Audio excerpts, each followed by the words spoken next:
మన దేశంలో జరగబోతున్న మహా కుంభమేళ హిందుత్వాన్ని రివైవ్ చేయడం మాత్రమే కాదు, ఎకానమీ పరంగా కూడా దేశానికి ఎంతో లాభం చేకూర్చబోతుంది. ఈ సంవత్సరంలో జరగబోతున్న ఈ మహా కుంభమేళ 6 సంవత్సరాలకు 12 సంవత్సరాలకు ఒకసారి జరిగే సాధారణ కుంభమేళ కాదు. ఇది 144 సంవత్సరాలకు ఒకసారి మాత్రమే జరిగే మహా కుంభమేళ. మీ తాత ముత్తాతలు కూడా ఈ మహా కుంభమేళను చూసి ఉండరు. అలాగే మీ తర్వాత మీ కొడుకులు మనవళ్ళు కూడా ఈ మహా కుంభమేళను చూడలేరు. ఎందుకంటే ఇందాక చెప్పినట్టుగా ఇది ప్రతి 144 సంవత్సరాలకు ఒకసారి మాత్రమే జరుగుతుంది. ఈ మహా కుంభమేళను చూడగలగడం ఇప్పుడున్న ప్రతి హిందువు అదృష్టం. షాకింగ్ విషయం ఏమిటంటే ఈ మహా కుంభమేళకు ప్రపంచం నలుమూలల నుంచి దాదాపు 40 కోట్ల మంది రాబోతున్నారు. కేవలం 45 రోజుల వరకు మాత్రమే జరిగే ఈ ఈవెంట్కి ఉత్తరప్రదేశ్ ప్రభుత్వం దాదాపు 5,500 కోట్ల రూపాయల బడ్జెట్ని అలాట్ చేసింది. అంటే యోగి గవర్నమెంట్ ఈ ఈవెంట్ కోసం రోజుకు 120 కోట్ల రూపాయలని ఖర్చు చేయబోతుంది.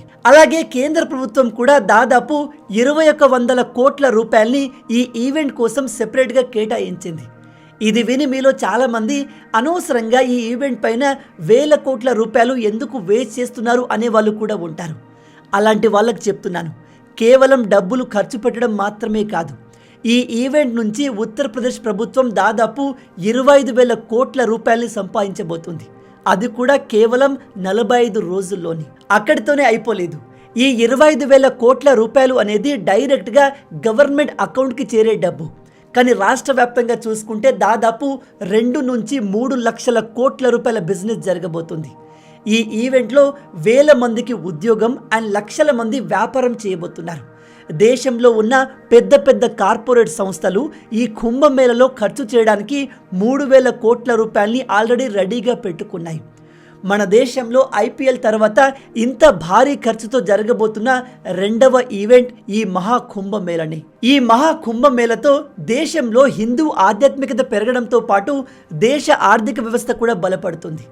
అందుకే ఈ వీడియోలో మనం యూపీ గవర్నమెంట్ ఈ కుంభమేళలో 25,000 కోట్ల రూపాయలని ఏ విధంగా సంపాదించబోతుంది, కార్పొరేట్ సంస్థలు 3,000 కోట్ల రూపాయలని ఎక్కడెక్కడ ఖర్చు పెట్టబోతున్నాయి, సాధారణంగా 10,000, 20,000 మంది ఒక దగ్గర గుమిగూడితేనే పోలీసులు వాళ్ళను కంట్రోల్ చేయలేరు. అలాంటిది 40 కోట్ల మంది ఒకే చోట చేరితే వాళ్ళను గవర్నమెంట్ ఏ విధంగా మేనేజ్ చేయబోతుంది, ఈ టోటల్ ఈవెంట్ ద్వారా గవర్నమెంట్కి అండ్ సాధారణ ప్రజలకి ఎటువంటి లాభం చేకూరబోతుంది అనే విషయాల్ని మనం ఈ వీడియోలో డీటెయిల్గా తెలుసుకుందాం. కానీ వీడియోలోకి వెళ్లే ముందు మీ అందరికీ ఒక చిన్న రిక్వెస్ట్. మన ఛానల్లో ప్రతిరోజు మన దేశంలో అలాగే ప్రపంచవ్యాప్తంగా జరుగుతున్న మేజర్ ఈవెంట్స్ గురించిన ఇన్ఫర్మేటివ్ వీడియోస్ వస్తూ ఉంటాయి. గవర్నమెంట్ జాబ్స్ కోసం ప్రిపేర్ అయ్యే వాళ్ళకి అండ్ ఎప్పటికప్పుడు ప్రపంచవ్యాప్తంగా ఏం జరుగుతుందో తెలుసుకోవాలనుకునే వాళ్ళకి మన వీడియోస్ చాలా హెల్ప్ఫుల్గా ఉంటాయి. అందుకే మీరు మన వీడియోస్ని మిస్ కాకుండా ఉండాలి అంటే వెంటనే ఛానల్ని సబ్స్క్రైబ్ చేసుకోండి అండ్ వీడియోని లైక్ చేసి ఈ ఇన్ఫర్మేషన్ని మీ ఫ్రెండ్స్ అండ్ ఫ్యామిలీతో కూడా షేర్ చేసుకోండి. ఇక టాపిక్లోకి వెళ్ళిపోదాం.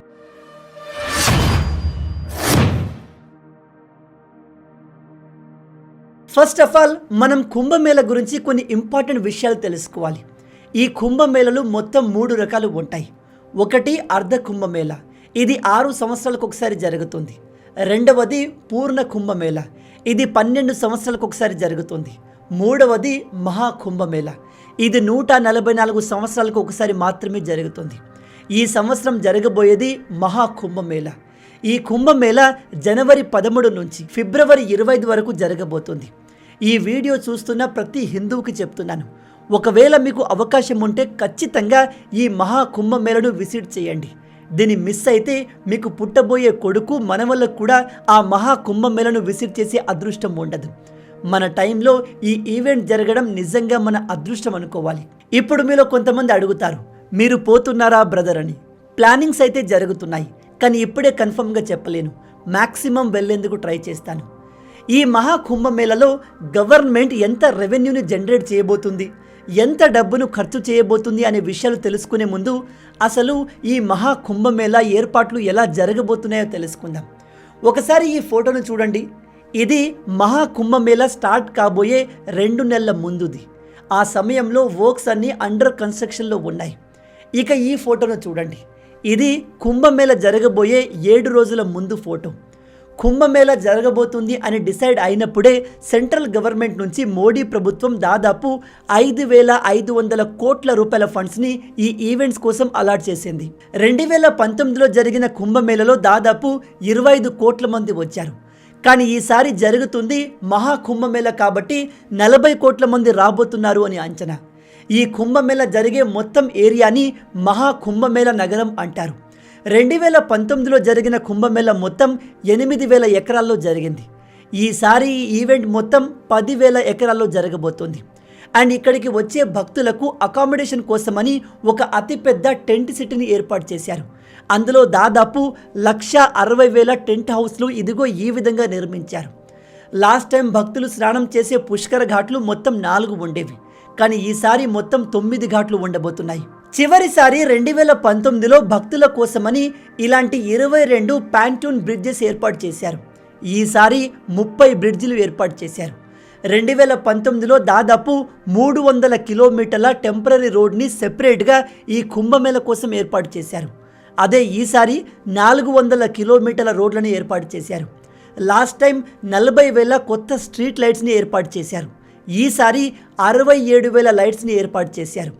ఎలక్ట్రిసిటీకి సంబంధించిన ఎటువంటి సమస్య రాకూడదని ఉత్తరప్రదేశ్కు చెందిన పవర్ కార్పొరేషన్ లిమిటెడ్ ఈ ఈవెంట్ కోసం సెపరేట్గా 2 పవర్ సబ్స్టేషన్ ఏర్పాటు చేసింది. అండ్ ఈ ఈవెంట్ మొత్తంలో దాదాపు 66 కొత్త ట్రాన్స్ఫార్మర్లు ఏర్పాటు చేసింది. ఇక ప్రజలకు వాటర్ విషయంలో కూడా ఎటువంటి ఇబ్బంది ఉండకూడదు అని ఉత్తరప్రదేశ్ గవర్నమెంట్కి చెందిన వాటర్ డిపార్ట్మెంట్ దాదాపు 1,250 కిలోమీటర్ల కొత్త పైప్ లైన్స్ని ఏర్పాటు చేసింది. అలాగే 85 తాగునీటి వాటర్ బూత్లను, 200 వాటర్ ATM మిషన్లు ఏర్పాటు చేశారు. భక్తులకు ఇబ్బంది కలగకుండా ఉండేందుకు దాదాపు 1,50,000 కొత్త టాయిలెట్స్ నిర్మించారు. అండ్ ఈ టాయిలెట్స్ని ప్రాపర్గా మెయింటైన్ చేయడానికి దాదాపు 10,000 మంది వర్కర్స్ అక్కడ రెడీగా ఉండబోతున్నారు. ఇక ప్రజలు ట్రాన్స్పోర్టేషన్ విషయంలో కూడా ఇబ్బంది పడకుండా ఉండేందుకు దాదాపు 7,000 బస్సులను ఏర్పాటు చేశారు. అలాగే 550 షటిల్ బస్సులను కూడా ఏర్పాటు చేశారు. అండ్ ఆ ఏరియాలో బస్సులు కన్వీనియంట్గా ట్రావెల్ చేయడానికి 7 కొత్త బస్ స్టేషన్లు ఏర్పాటు చేశారు. ఇక రైల్వే విషయానికి వస్తే ఈ కుంభమేళా కోసం సెపరేట్గా 13,000 ట్రైన్స్ రన్ కాబోతున్నాయి. ఇందులో కేవలం కుంభమేళా కోసం 3,000 స్పెషల్ ట్రైన్స్ రన్ కాబోతున్నాయి. రైల్వే డిపార్ట్మెంట్ అంచనా ప్రకారం దాదాపు 2 నుంచి 3 కోట్ల మంది ప్రజలు ఈ రైల్వే మార్గం ద్వారా కుంభమేళాకు రాబోతున్నారు. ఇంత పెద్ద ఈవెంట్ ఆర్గనైజ్ చేయడానికి అక్కడ టీమ్స్ ఎలా పనిచేస్తున్నాయి, గవర్నమెంట్ అఫీషియల్స్ ఏ విధంగా వర్క్ చేస్తున్నారనే విషయానికి వస్తే ఈ ఈవెంట్ కోసం పనిచేసే అఫీషియల్స్ అంతా కూడా దీన్ని ఒక పనిలాగా కన్సిడర్ చేయట్లేదు. ఈ ఈవెంట్ మా చేతుల మీదుగా జరగడం మా అదృష్టమని ఫీల్ అవుతున్నారు. ఈ ఈవెంట్ ఆర్గనైజర్స్ అందరూ కూడా దీన్ని ఒక పనిలా కన్సిడర్ చేయకుండా ఇది మా బాధ్యత, మా అదృష్టం అనుకుంటూ దీనికోసం పనిచేస్తున్నారు. ఈ కుంభమేళా గంగా నది పరివాహక ప్రాంతంలో జరుగుతుంది కాబట్టి ఆ నదిలో పడవలు నడిపేవారు దాదాపు 8,000 మంది ఉన్నారు. ఈ 8,000 మందికి అక్కడి గవర్నమెంట్ యాంగర్ మేనేజ్మెంట్ స్కిల్స్ని నేర్పిస్తుంది. అంటే అక్కడికి వచ్చే భక్తులతో మర్యాదపూర్వకంగా ప్రేమగా మాట్లాడాలి, అడ్డగోళ్ళు వాళ్ళపైన అరవకూడదు, కోప్పడకూడదు అని నేర్పిస్తుంది. దీంతోపాటు వీళ్లకు డిజాస్టర్ మేనేజ్మెంట్ ట్రైనింగ్ని కూడా ఇచ్చారు. దురదృష్టవశాత్తు జరగరాంది ఏదైనా జరిగితే ఆ పరిస్థితిని ఎలా హ్యాండిల్ చేయాలి అనే విషయాల్ని కూడా వీళ్ళకు నేర్పిస్తున్నారు. అంతేకాదు ఈ కుంభమేళా ప్రాంతంలో ఎమర్జెన్సీ సర్వీసులు, అతిపెద్ద హాస్పిటల్ని కూడా ఏర్పాటు చేశారు. ఇందులో పనిచేసే ఎంప్లాయీస్, ఆఫీసర్స్ అందరూ కూడా 24/7 అవైలబుల్ ఉండబోతున్నారు. ఒకరి తర్వాత ఒకరు షిఫ్ట్ వైజ్గా పనిచేస్తూ 24 అవర్స్ అక్కడ సర్వీస్ అవైలబుల్ ఉండేలా చూసుకుంటున్నారు. ఇలా ప్రజలకు ఎటువంటి ఇబ్బంది లేకుండా ఉత్తరప్రదేశ్ గవర్నమెంట్ పక్కా ప్లానింగ్తో రెడీగా ఉంది. ఇప్పటి వరకు వచ్చిన సమాచారం ప్రకారం అయితే అక్కడ అన్ని పనులు టైంకి జరిగిపోయాయి. ఈవెంట్ ఏర్పాట్లు అన్నీ కూడా అనుకున్న విధంగా రెడీ అయిపోయాయి. రెడీ కాకుండా ఎలా ఉంటుంది? ఎందుకంటే ఈ మొత్తం ఈవెంట్ని ఉత్తరప్రదేశ్ ముఖ్యమంత్రి అయిన యోగి ఆదిత్యనాథ్ గారు పర్సనల్ లెవెల్లో అక్కడ ఉండి మానిటర్ చేస్తున్నారు. ఇక మనం ఈ మహా కుంభమేళా ఎకానమీ అండ్ రెవెన్యూ గురించి మాట్లాడితే నేను మీకు స్టార్టింగ్లోనే చెప్పాను. ఈ మహా ఈవెంట్ కోసం ఉత్తరప్రదేశ్ గవర్నమెంట్ 5,600 కోట్ల రూపాయలని ఇన్వెస్ట్ చేసింది.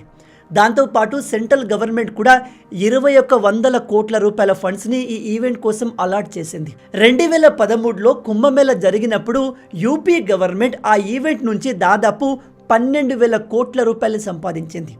అదే ఈసారి ఈ నంబర్ కాస్త 25,000 కోట్లకు చేరుతుంది అని అంచనా. ఇదంతా కూడా కేవలం 45 రోజుల్లోనే జరగబోతుంది. ఇంత తక్కువ సమయంలో అంత ఎక్కువ డబ్బుని గవర్నమెంట్ ఎలా జనరేట్ చేస్తుంది అంటే మొదటగా గవర్నమెంట్కి డబ్బు వచ్చేది జీఎస్టీ ద్వారా. ఈ మహా కుంభమేళ కోసం దాదాపు 40 కోట్ల మంది ఉత్తరప్రదేశ్కి రాబోతున్నారు. ఈ వచ్చిన వాళ్ళు అక్కడ హోటల్స్లో ఉంటారు. ఆ రూమ్స్కి డబ్బులు కట్టేటప్పుడు అందులో జీఎస్టీ సెపరేట్గా ఉంటుంది. వచ్చిన వాళ్ళు చుట్టుపక్కల రెస్టారెంట్ హోటల్స్లో ఫుడ్ కూడా తింటారు, అక్కడ జీఎస్టీ పే చేయాలి. ఇలా కుంభమేళకు వచ్చే భక్తులు ఎక్కడ ఉన్నా, ఏది కొన్నా, ఏది తిన్నా అన్నిటిపైన జీఎస్టీ కలెక్ట్ అవుతుంది. ఇలా జీఎస్టీ ద్వారానే యూపీ గవర్నమెంట్ భారీ మొత్తంలో డబ్బు సంపాదించబోతుంది. ఇక రెండవది land on lease or rent. ఈ కుంభమేళ జరిగే ప్రాంతం మొత్తం కూడా గవర్నమెంట్ అండర్లో ఉండే ల్యాండ్. ఆ ల్యాండ్లో ప్రైవేట్ వ్యక్తులు దుకాణం పెట్టాలన్నా, ఏదైనా సర్వీస్ పాయింట్ పెట్టాలి అనుకున్నా ఆ ఏరియాని గవర్నమెంట్ నుంచి రెంట్కు తీసుకోవాలి. దానికంటూ కొంత అమౌంట్ గవర్నమెంట్కి కట్టాలి. ఈ ఈవెంట్లో 40 కోట్ల మంది రాబోతున్నారు కాబట్టి మన దేశంలోని పెద్ద పెద్ద కంపెనీలు ఈ మహా కుంభమేళలో వాళ్ళ స్టాల్స్ని ఏర్పాటు చేయబోతున్నారు. కంపెనీలకు సంబంధించిన పెద్ద పెద్ద స్టాల్స్తో పాటు హోర్డింగ్స్ కూడా ఉండబోతున్నాయి. సో వాటి కోసం కూడా గవర్నమెంట్కి డబ్బులు పే చేయాలి. అలాగే అక్కడ ఉండే టెంట్స్ని రెంట్కు తీసుకోవాలన్నా భారీ మొత్తంలో డబ్బులు కట్టాలి. అండ్ ప్రజలు కుంభమేళలో జరిగే ప్రాంతానికి వెళ్ళడానికి బస్సులు ఉపయోగిస్తారు. ట్రాన్స్పోర్టేషన్ ద్వారా కూడా గవర్నమెంట్కి భారీ మొత్తంలో డబ్బు వస్తుంది. అండ్ చాలామంది ప్రైవేట్ వెహికల్స్లో ఈ కుంభమేళకు వస్తారు. వాళ్ళ వెహికల్స్ని పార్కింగ్ చేయడానికి సెపరేట్గా ప్లేసులు ఉన్నాయి. అండ్ ఆ పార్కింగ్కి కూడా సెపరేట్గా డబ్బులు కట్టాలి.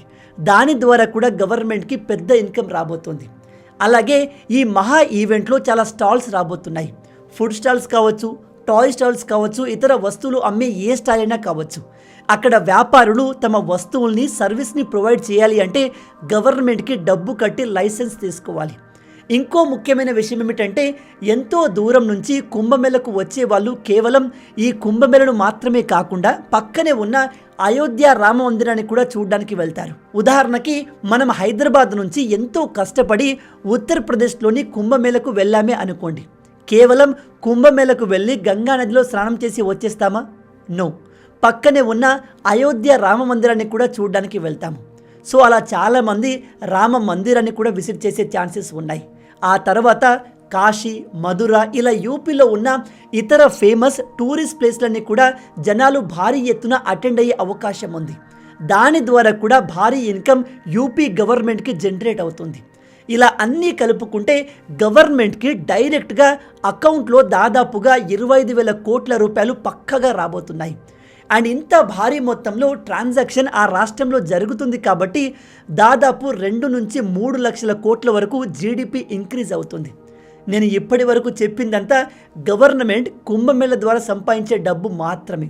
ఇక మిగతా వారు అంటే ప్రైవేట్ వ్యక్తులు, బిజినెస్ మ్యాన్లు ఎంత సంపాదిస్తున్నారో తెలుసుకుందాం. మేజర్గా ఈ కుంభమేళ ద్వారా బెనిఫిట్ అయ్యేది హోటల్ సెక్టార్ వాళ్ళు. 40 కోట్ల మంది రాష్ట్రానికి ఒక్కసారిగా రాబోతున్నారు కాబట్టి కుంభమేళ జరిగే చుట్టుపక్కల ప్రాంతాల హోటల్స్ అన్నీ 45 రోజుల వరకు ఫుల్గా ఉండబోతున్నాయి. ఈ హోటల్స్ ఎలాగో సరిపోవు కాబట్టి కొన్ని టెంట్ కంపెనీలు ముందుగా వచ్చి టెంపరరీ అకామిడేషన్ ఏర్పాటు చేశాయి. సో ఈ కంపెనీలు కూడా భారీ మొత్తంలో లాభాలు పొందబోతున్నాయి. అలాగే రెస్టారెంట్ ఓనర్లు కూడా భారీగా డబ్బులు సంపాదించబోతున్నారు. ఎందుకంటే అక్కడికి వచ్చే ప్రజలు ఆకలితో ఉండరు కదా. చుట్టుపక్కల ఉన్న అన్ని రెస్టారెంట్స్ని ఎక్స్ప్లోర్ చేస్తారు. చిన్న పెద్ద అనే తేడా లేకుండా ప్రతి రెస్టారెంట్ ఓనర్ మంచి డబ్బులు సంపాదించబోతున్నారు. వీటితో పాటు పూజ సామాన్లు అమ్మేవారు, ఇతర వస్తువులు అమ్మే చిన్న చిన్న వ్యాపారులు కూడా భారీగా లాభపడతారు.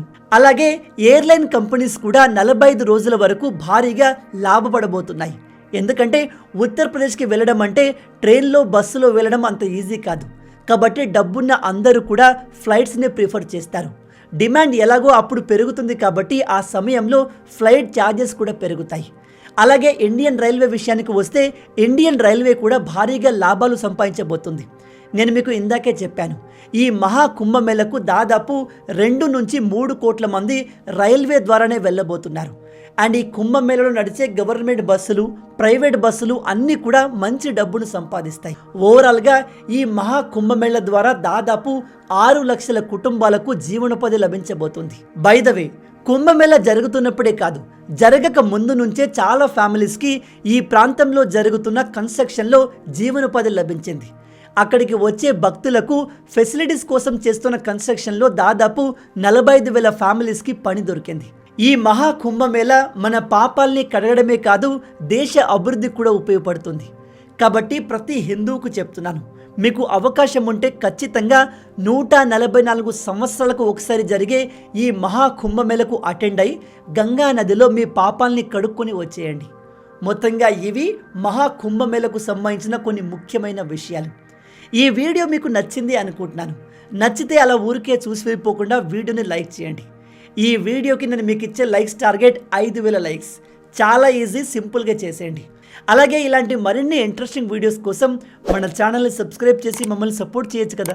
ఇది మీకు కంప్లీట్లీ ఫ్రీ, కానీ మీరు చేసే ప్రతి ఒక్క లైక్ అండ్ సబ్స్క్రిప్షన్ మాకు మరిన్ని వీడియోస్ చేయడానికి ఒక మోటివేషన్లా ఉంటుంది. కాబట్టి వీడియోని లైక్ చేసి ఛానల్ని సబ్స్క్రైబ్ చేయడం మర్చిపోవద్దు. రాబోయే వీడియోలో ఇంకో ఇంట్రెస్టింగ్ టాపిక్తో మళ్ళీ కలుద్దాం. అంటిల్ దెన్, జై హింద్.